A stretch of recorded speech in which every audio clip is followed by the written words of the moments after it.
Hai guys, apa kabar? Berjumpa dengan saya Siti Faridatul Afifah.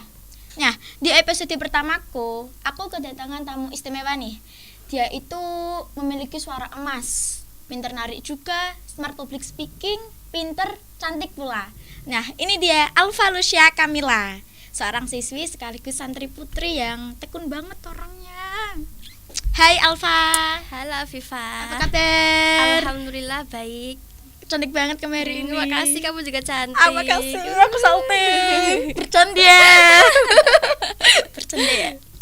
Oke, aku denger tuh kamu aslinya bukan orang sini. Kamu aslinya tuh orang mana, Alfa? Aku itu aslinya orang Batang, di Desa Binangun, Kecamatan Bandar, RT 10 RW 2. Wah, lengkap banget. Iya dong, harus. Oh, Batang itu yang dekat Jawa Barat kan ya? Masih Jawa Tengah. Tapi kan dekat Jawa Barat. Iya bisa. Ya, Batang itu yang itu kan ada Tanah Abang. Yang itu loh, ana hantu-hantu nih. Oh iya. Tanah Abang. Tapi aku nggak pernah ke sana, jadinya nggak tahu. Tanah Abang tuh bukannya Jakarta ya? Ya udah. Kurang lebih seperti itulah. Oh ya, kamu kan orang Batang nih. Kamu Kamu kok bisa sampai jadi santri di Demak? Itu maksud aku, kamu kok bisa jadi mondok di Miftahul Ulum itu kamu tahu dari siapa? Oke. Jadi pertama itu saya lulus SMP. Nah, ada kakak saya, dia itu mondok di Demak. Demak itu kan terkenal kota wali gitu kan. Nah, terus dia itu mondok di sini udah lama. Lah saya bilang sama bapak saya iseng-iseng gitu, "Pak, saya pingin mondok di Demak, katanya Demak itu kota wali, bisalah untuk cari pengalaman yang lebih banyak di kota orang," aku bilang gitu. Nah, terus bapak saya itu mikir-mikir dulu. Nah, terus selang beberapa hari saya tanya lagi ke bapak saya, "Nah, boleh." Terus saya berangkat ke sini. Nah, ternyata di sini itu dulur saya itu juga banyak. Oh, ternyata di sini kamu juga banyak saudara. Iya. Makanya kamu di sini gitu. Iya, terus gitu. Saya di sini sama dulur saya perempuan. Pertama saya mondok di sini itu diopeni bener-bener sama dia. Saya dibelikan makan sama dia, sampai pakaian juga dicucikan sama dia.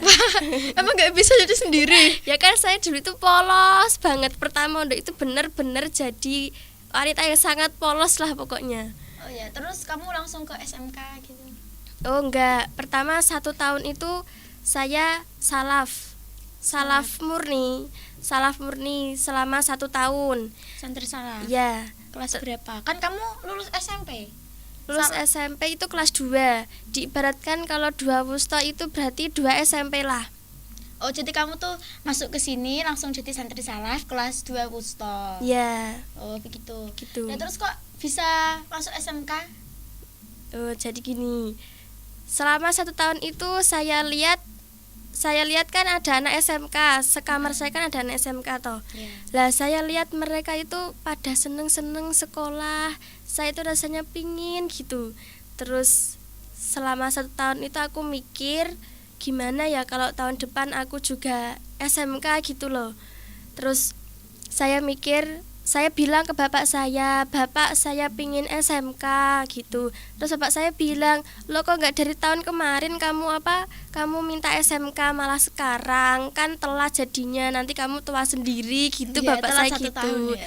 Terus gitu, "Nggak apa-apa lah Pak, buat cari pengalaman juga di kota orang, banyakin pengalaman," aku gitu. Terus di tahun terakhir itu, di tahun berikutnya saya langsung didaftarin di SMK. Nah, posisi itu saya juga masih terombang-ambingkan. Jadinya itu kan masih salaf juga, udah daftar SMK. Lah saya diberitahu sama dulur saya, "Mending kamu lanjut aja salafnya, juga masuk di SMK." Oh, berarti gitu. waktu kelas 10 kamu kelas 3 wusta salaf sama kelas 10 SMK. Ya. Nah, itu pasti kan capek banget. Ya pasti. Kamu ngatur waktunya gimana itu? Jadi kalau berangkat sekolah pagi di SMK kan jam SMK sama jam di pondok kan beda, berkisar jaraknya itu setengah jam lah. Nah, pulang sekolah 1:30, di pondok itu sudah jam 2. wisnya. Terus saya pulang sekolah SMK langsung siap-siap untuk ke madrasah. Nah, saat-saat yang paling menegangkan itu saat saya berangkat sekolah sendirian di lapangan Putra. Ya Allah, rasanya itu malu. Itu hampir setiap hari ya? Iya, hampir setiap hari saya begitu. Tapi ya gimana, harus kita rasakan kan. Ya, demi pendidikan. Iya, terus saya rasakan itu setiap hari. Nanti di kelas saya masih mengantuk rasanya. Sampai ada yang bilang gini, kan saya di kelas itu langsung tidur. Langsung tidur? Ya, berangkat saya langsung tidur. Ya Allah. Ada yang nyenggol mbak-mbak itu, Pak Ustadz itu ngeliatin kamu dari tadi loh, ngono. Biar saya ngantuk, saya bilang gitu. Setiap berangkat sampai sekolah itu tidur? Iya, sampai istirahat itu saya tidur. Astagfirullah, lama banget. Tapi aku lihat kamu itu kayaknya di Salaf juga aktif kan? Kamu aktif di organisasi apa? Oh, jadi di Salaf itu ada OSIM. OSIM. Ya, organisasi di madrasah itu toh. Ya. Itu saya dipilih menjadi OSIM itu saat saya masih kelas 2 wusto. Di akhir tahun itu kan ada pemilihan periode baru. Ya, Lah saya gitu. ya, saya itu dipilih jadi TU. Alhamdulillah jadi TU yang kedua, bukan yang pertama. Jadinya masih ringan lah. Dan partner saya itu juga pengertian sama saya. Kok bisa? Ya bisa kan, setelah itu kan dia tahu kalau saya itu pindah ya bukan pindah, ikut 2. Oh, di SMK dan juga di Ya, Salaf. di SMK gitu. juga di Salaf. Yeah. Jadi dia itu mengerti.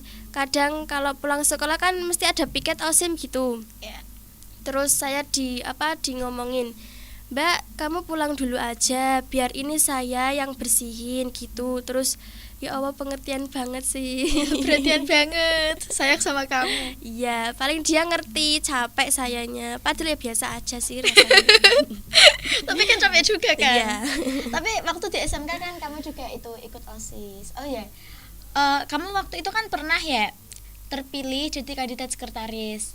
Itu gimana sih rasanya waktu kamu tahu kamu terpilih jadi sekretaris OSIS? Waktu kamu tahu kamu dicoblos seluruh siswa di SMK ini, apa yang kamu rasakan saat itu ketika kamu terpilih? Yang saya rasakan itu justru bukan seneng sih, justru kaget loh. Aku lagi gitu. Maksudnya itu saya itu merasa saya itu orang biasa kok. Kenapa saya dijadikan dibebani, ya bukan beban, diembani dengan amanah yang ya menurut saya cukup berat. Penting sih. Sekretaris itu kan juga penting toh Mbak Iva. Yeah, nah gitu. Jadi sekretaris OSIS itu sebuah organisasi, di organisasi yang pengurus harian kan itu masuknya. Yeah. Nah gitu, saya tuh bingung kok bisa saya jadi dipilih, diembani dengan amanah yang begitu, perannya itu penting kan sekali. Kamu terlihat tekun gitu soalnya. Ya mungkin pandangan orang itu beda-beda ya Mbak Iva ya. Ya, tapi mungkin, jujur aku lihat kamu juga orangnya tekun kok. Ya Allah, tekun kamu Mbak Iva. Sama-sama lah. Oh iya, kan waktu itu saat jadi sekretaris itu kan masih kelas 10. Ya. Kamu kan juga Salaf, terus kamu juga di pesantren. Mungkin di pesantren kamu aktif juga kali ya? Jangan-jangan aktif juga. Kamu pernah jadi pengurus gak sih? Ya Allah. Di waktu kelas 10 itu di SMK jadi sekretaris 1. Yeah. Lah di blog juga jadi sekretaris Mbak Iva. Oh, sekretaris blog juga. Yeah. Astagfirullah, pasti kamu ribet banget itu pikirannya. Di OSIM juga itu jadi TU. Sempat saya mikir gimana saya ngurusnya semuanya, apakah saya bisa. Tapi ya dengan seiring berjalannya waktu saya jalankan dengan kontinu secara terus menerus. Alhamdulillah sampai di masa sekarang alhamdulillah bisa. Terbiasa akhirnya. Ya terbiasa. Tapi ya harus melewati secara liku-liku dengan capek, mumet, itu pasti ada. Apalagi mental kita selalu dihajar pastinya. Pasti semangatin orang tuh. Oh ya, kamu itu pernah gak sih merasa benar-benar down atau putus asa lah? Atau kamu merasa tuh benar-benar lelah, benar-benar gak bisa apa-apa? Saking lelahnya kamu ngurusin tiga-tiganya tadi. Pernah gak merasa putus asa gitu? Ya pernah. Kalau saya lelah itu mending saya diam, ngelamun gitu? Ya, mending saya diam, ngelamun atau melakukan hal yang menurut saya itu bisa ngerefleks otak lah. Gimana, mungkin dengan membaca buku, mungkin dengan juga deres. Wah, terus. Alhamdulillah. Kan itu bisa Ya, buat tenang lah. menenangkan hati. Ya. Kadang juga pingin rasanya itu pulang ke rumah kalau lagi capek, lagi down gitu, pingin pulang ketemu dengan orang tua. Mungkin dengan ketemu orang tua kan bisa tenang itu hatinya. Ya. Oh ya, tapi kan sekarang udah lebih tenang ya, udah kelas 12. Apalagi kemarin OSIS juga udah reformasi ya, OSIS SMK kan. Iya. Oh, kemarin di periode terakhir kamu kan jadi ketua juga. Itu apa yang kamu rasakan ketika kamu terpilih jadi ketua itu? Jadi itu saat-saat pemilihan ketua itu saya lagi ada masalah Mbak Iva. Masalah. Ya, masalah yang ya cukup besar lah, tapi tidak bisa diceritakan. Itu hanya privasi lah. Oh ya udah deh, rahasia. Nah, di saat itu dalam kelas saya duduk paling belakang. Di situ ada pemilihan kandidat calon ketua OSIS. Iya. Itu yang memilih itu wali kelasnya sendiri, Mbak Iva. Oh, ditunjuk wali kelas. Iya. Kamu dikandidatkan jadi ketua. Ya, pertama ini udur-uduran gitu loh, Mbak Iva. Iya. Yo, siapa yang mau jadi ketua OSIS gitu. Terus kamu tunjuk aku gitu. Enggak, itu tuh di dalam kelas itu enggak ada yang ngacung. Tapi apa gini, Mbak Alfa aja gitu. Terus Kan kamu tekun. wali kelas itu bilang, nggak ada yang nggak usah tunjuk-tunjuk, biar saya aja yang milih. Lah langsung ditulis tuh sama wali kelas, Alfa Lucia. Saya lagi hidup lagi capek-capeknya, banyak masalah malah tambahin beban gini, ya Allah. Gak apa-apa kan buat pengalaman juga. Tapi kan ya rasanya gimana ketika kita lagi ada masalah ditambah lagi dengan satu ya bukan masalah sih, itu diembani sebuah amanah. Rasanya itu ya Allah, harus menjalaninya itu gimana. Dan alhamdulillah lancar tuh sampai sekarang. Ya, Dan alhamdulillah. ketika kamu jadi ketua, kamu pernah gak sih ada masalah itu? Susah banget ngatur anggota kamu gitu loh. Ya pastinya itu susah, Mbak Iva. Di dalam organisasi itu pastilah ada problem, entah itu dari anggotanya atau mungkin juga dari pembinanya. Begitu. Mungkin dari anggotanya yang susah diatur. Iya. Kalau kadang kan ada sih, Mbak Iva, anggota itu kalau disuruh itu malah bantah.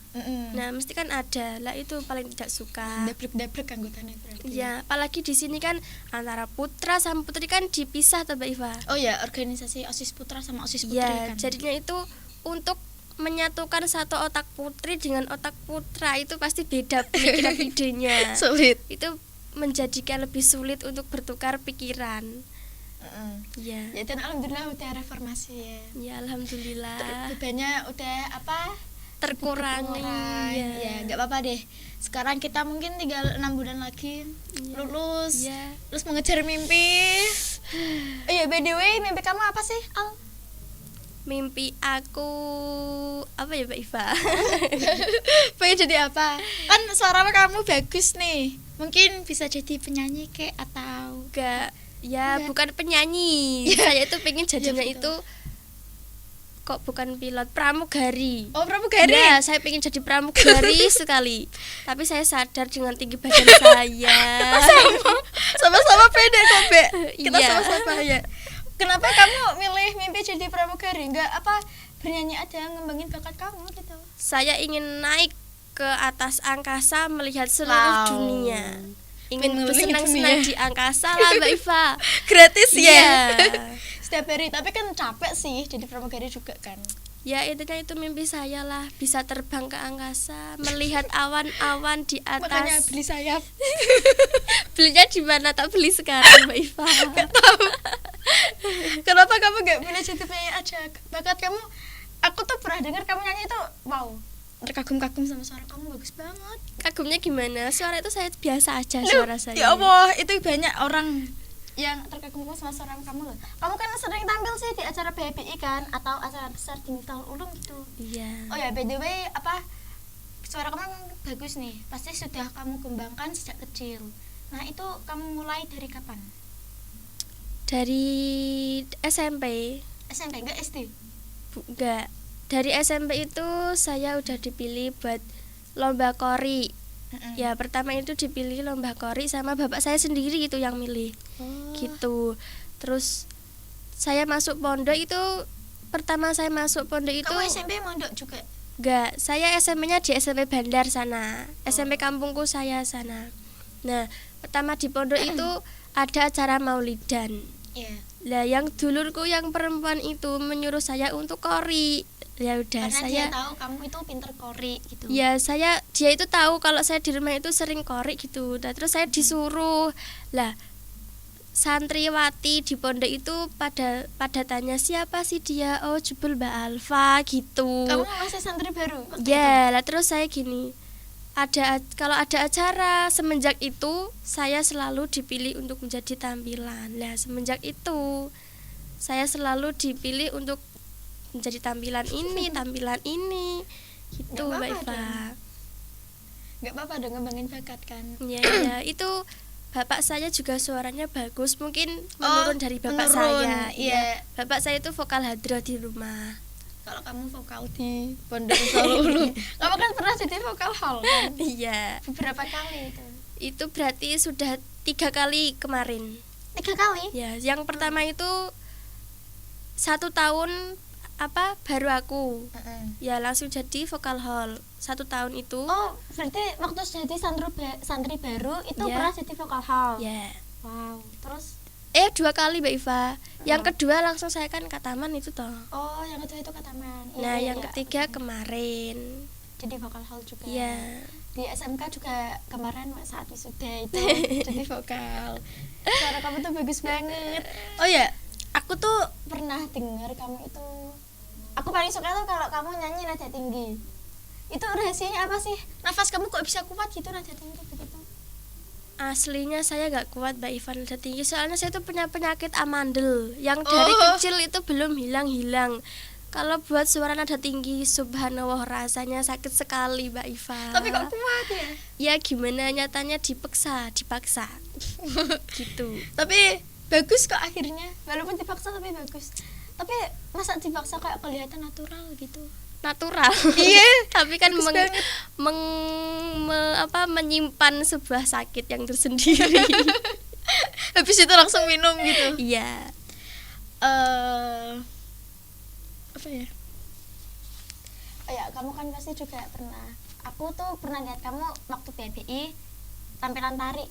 Itu kamu mulai juga dari kapan? Kamu kembangkan bakat itu? Nari. Iya. Nari itu kalau nari dari SD. Oh, dari SD. Sering lomba nari waktu SD? Kalau lomba gak pernah. Tapi kalau untuk acara wisuda itu selalu. Selalu ikut tari. Iya. Di sini juga selalu ikut tari. Iya. Kamu tuh pernah nggak sih merasa untuk mengembangkan semua bakat-bakatmu tuh seperti bernyanyi atau menari? Ya kalau bernyanyi itu gini, saya itu ingin suatu saat itu kayak mengembangkan nyanyiku ini loh Mbak Iva. Saya buat di rumah itu buat konten sendiri tentang menyanyi dengan bapak saya. Ya terus saya kembangkan terus yang akhirnya kan mesti dapat penghasilan tuh Mbak Iva. Ya seperti gitu kan Nessa juga Sabian gitulah. Ya, oh ya, kamu kan pernah cover lagu itu. Apa kamu nggak mau meneruskan?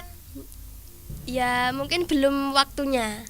Kenapa kok belum waktu? Lah kan ini masih sekolah Mbak Iva, Oh, fokuskan iya. ke sekolah dulu. Kan kamu bisa tuh bikin konten di TikTok, cover lagu di TikTok, mungkin viral juga kok. Iya. Jika berarti nanti suatu saat pengen itu cover lagu lagi kamu upload di YouTube. Insya Allah, doakan saja Ya, Mbak Iva.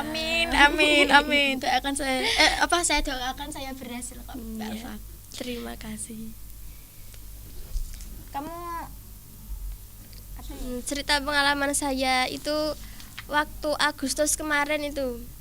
Oh, kamu pernah itu ikut paskibra? Nah, ya itu sangat capek sekali Mbak Iva.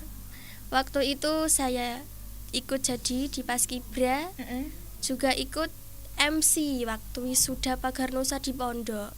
Oh, jadi pas itu kamu latihan MC juga latihan paskibra. Iya. Double. Itu kan waktu saya kelas 11 ya? 11. Apa 10? 11. Nah, itu sangat benar-benar capek sekali rasanya. Dan itu pengalaman yang paling mengesankan kamu. Iya. Kamu bisa MC, berarti kamu pintar MC dong.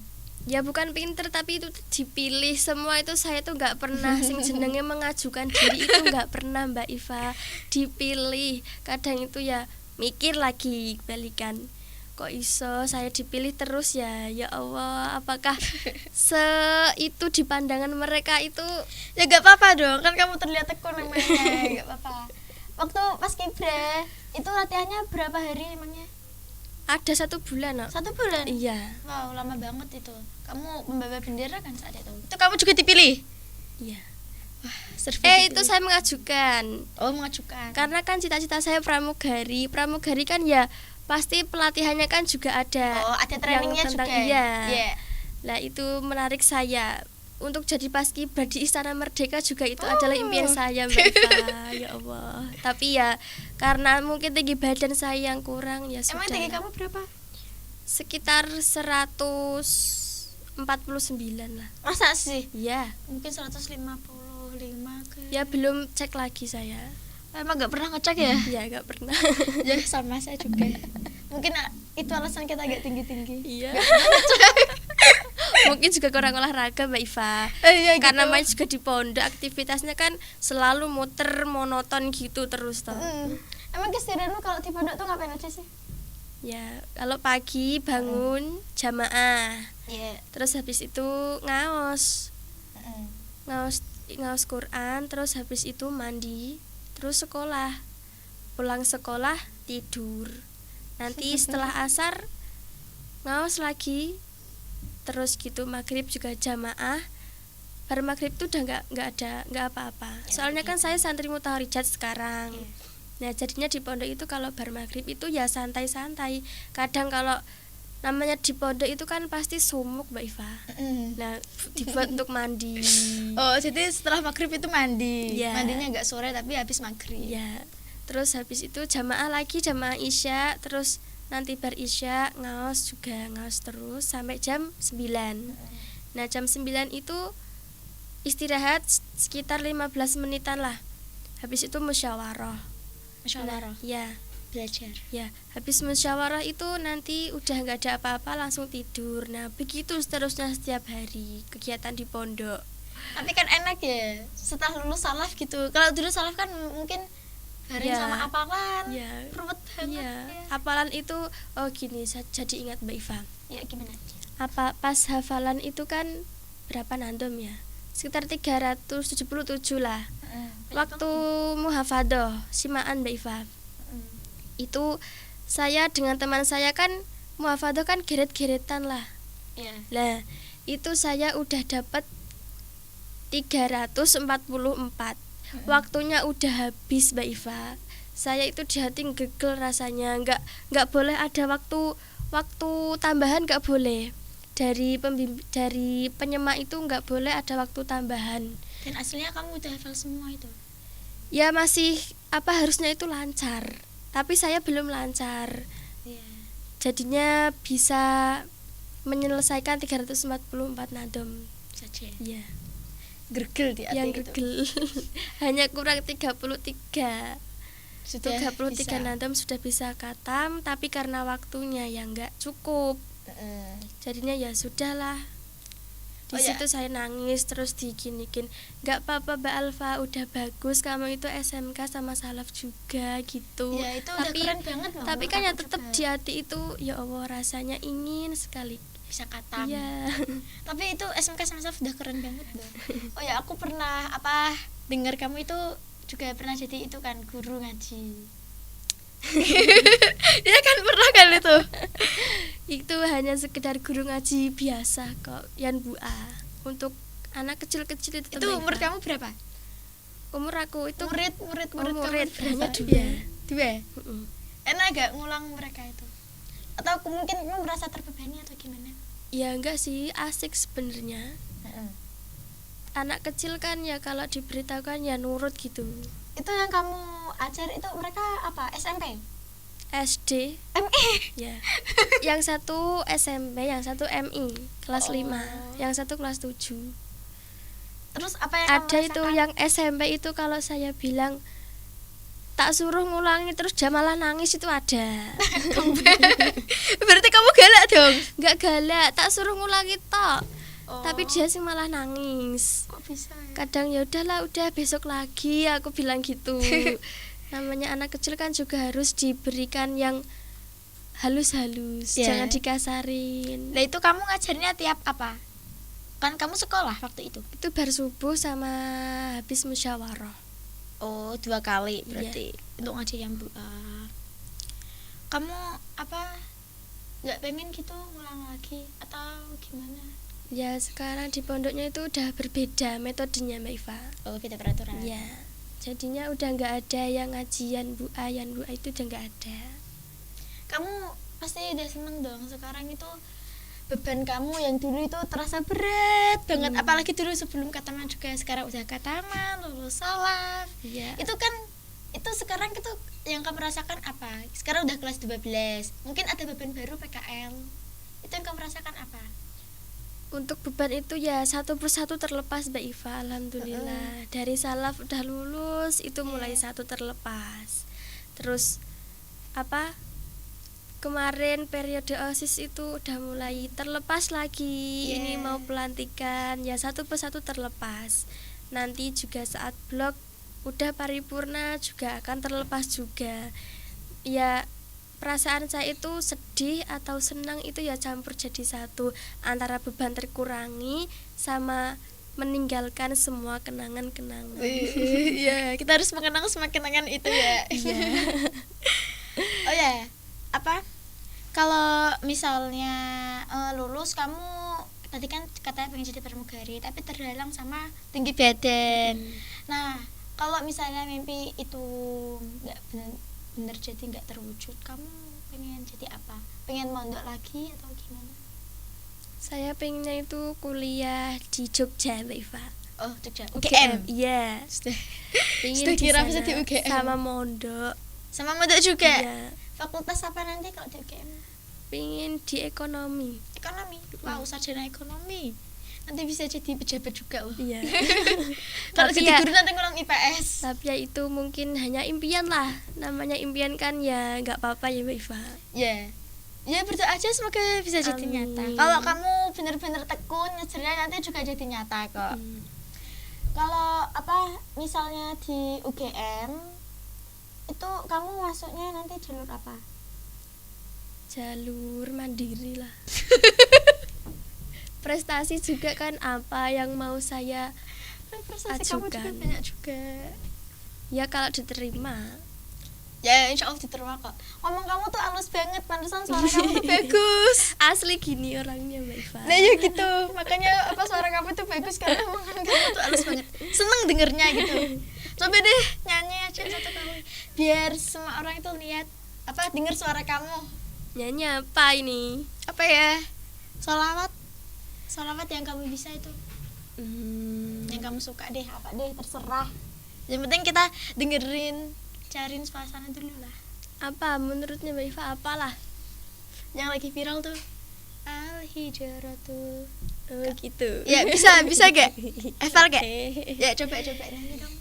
Malu ya diliatin. Ini gak ada yang lihat kok. Aku tetep banget. Tapi bohong. Kita mulai. Al-hijratu rihlatu hadina hamalal islam lana dina. Al-hijratu rihlatu hadina hamalal islam lana dina. Fasalamullahi alal hadi wal kaunu yuraddidu amina. Wih, bagus banget suara kamu. Biasa. Kamu diandalin terus gitu. Suaranya kayak gitu terus. Kamu tuh beneran deh kalau menurut aku misalnya suatu saat deh. Misalnya di UGM lah, kamu nanti di UGM, betul-betul di UGM. Amin ya Allah. Amin. Ada pendaftaran Indonesian Idol. Kamu mending aku saranin ikut aja deh itu. Ya, Mungkin kamu lolos. belum tahu Mbak Iva. Kamu bener-bener gak punya cita-cita itu jadi penyanyi. Gak ada. Malu saya diliatin orang banyak itu aslinya saya malu Mbak Iva. Tapi kan bagus itu bisa berpenghasilan dari kamu bakat kamu. Ya mungkin sekarang saya belum minat. Nanti mungkin besok atau kapan lah mungkin ada peminatan saya sendiri. Untuk jadi penyanyi gitu. Iya. Padahal bakat punya bakat itu harus dikembangkan. Saya waktu kecil itu dulu pernah pingin jadi penari, suka geleng-geleng tangan dimainin gitu, pingin rasanya jadi penari. Tapi setelah besar minatnya itu semakin berkurang. Kenapa? Ya mungkin karena efek umur atau gimana gitu. Peminatannya jadi menurun. Kamu pernah ikut sanggar tari gak emangnya kalau waktu kecil? Belum. Pernah ada minatan ikut sanggar tari gak? Pernah, Pernah? tapi belum pernah saya ikut terjun ke dalam sanggar tari itu belum pernah. Pernah itu apa? Bilang sama orang tua, "Ma, pengen ikut sanggar tari itu loh, Pak." Belum. Belum. Cuma Kalau pengen-pengen nyanyi, aja. tentang menyanyi aku pernah bilang, "Bapak, Ibu, saya bilang gini, ntar kalau aku udah besar, aku bangun kayak ruangan gini sendiri ya, buat audio rekaman gitu." Terus bikin konten. Iya, terus mereka bilang ya, kalau ada rezeki ya bangun, nggak apa-apa gitu katanya. Gak apa-apa, masih kecil punya impian kayak gitu. Iya. Ini kalau besar sudah dikembangkan aja. Iya. Apalagi kamu pernah itu cover lagu, kan bisa dilanjutin. Itu cover lagu karena PKL ya. Iya, karena tugas. Kok kamu bisa kepikiran buat cover lagu itu? Modalnya sedikit. Oh iya, cover lagu itu kan malah gak butuh model Iya. ya. Hanya modal suara. Ya, untung kamu punya bakat. Jadi apa? Gak perlu model gitu. Iya, Keren nggak banget. ngeluarin modal sedikit pun. Hanya mengeluarkan modal tenaga. Tenaga Iya. sama ide Iya. untuk nyanyi apa kamu bingung gak sih? Ya bingung. Nyanyi apa yang saya bisa ya itu doang. Padahal itu aslinya bisa banyak. Kamu bohong. Oke, kita buat kesimpulan aja Mbak Iva. Ya, Jadi itu kamu itu jangan meninggi jika kamu tidak ingin dijatuhkan. Kalau kamu ingin sukses, ya jangan dengarkan omongan orang-orang di luar yang buruk tentang kamu. Dengarkan mereka yang baik gitu. wah, keren banget. Ya, untuk menuju sukses itu perlu juga perjuangan, teman-teman. Ya gitu, tirulah Mbak Alfa ini ya, si wanita tekun, seorang santri dan juga siswi yang benar-benar aktif di dua-duanya. Oke, terima kasih telah menonton podcast kita hari ini, episode pertamaku. Semoga bermanfaat dan see you next time.